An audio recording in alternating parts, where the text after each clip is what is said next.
July 27వ తారీఖు నుండి India Sri Lanka జట్ల మధ్య టీ20 సిరీస్ ప్రారంభం కానుంది.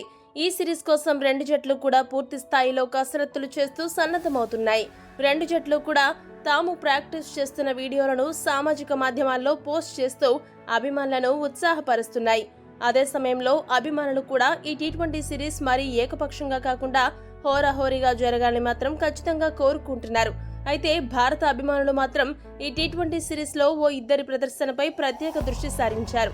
ఆ ఇద్దరు ఎవరు, వారి ప్రత్యేకత ఏంటో ఇప్పుడు చూద్దాం. ఈ లిస్ట్ లో ముందుగా సూర్యకుమార్ యాదవ్ గురించి చెప్పుకోవాలి. ఎందుకంటే సూర్యకుమార్ యాదవ్ ఈ టోర్నమెంట్ కు కెప్టెన్ గా ఎంపికయ్యాడు. గంభీర్ అలానే అగర్కర్ మాటలు బట్టి చూస్తుంటే టీ20 జట్టుకు పర్మనెంట్ కెప్టెన్ గా సూర్యకుమార్ యాదవ్ ని ఎంపిక చేసినట్టు కనబడుతోంది. కాబట్టి తన నాయకత్వంలో జరగబోయే ఈ మొదటి టీ20 సిరీస్ అతనికొక పెద్ద పరీక్షనే చెప్పాలి. ఈ సిరీస్ లో కెప్టెన్ గా అతడు ఎలా వ్యవహరిస్తాడు, ఆటగాళ్లతో ఎలా నడుచుకుంటాడు, ఎలాంటి వ్యూహాలను అమలు చేయబోతున్నాడు అనే విషయాలను అందరూ కూడా చాలా నిశితంగా గమనించనున్నారు. ఈ నేపథ్యంలో అతడి ఆట తీరు కెప్టెన్ గా ఎలా ఉంటుందో కూడా తీక్షణంగా పరిశీలించనున్నారు. ఇక రెండవ వ్యక్తి హెడ్ కోచ్ గౌతమ్ గంభీర్.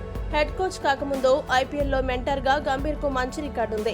అంతేకాకుండా ఒక వ్యాఖ్యాతగా కూడా పలు సందర్భాల్లో టీమిండియాను ఎలా నడిపిస్తే బాగుంటుందో తనదైన స్టైల్లో విశ్లేషణ చేసి ఆకట్టుకునేవాడు.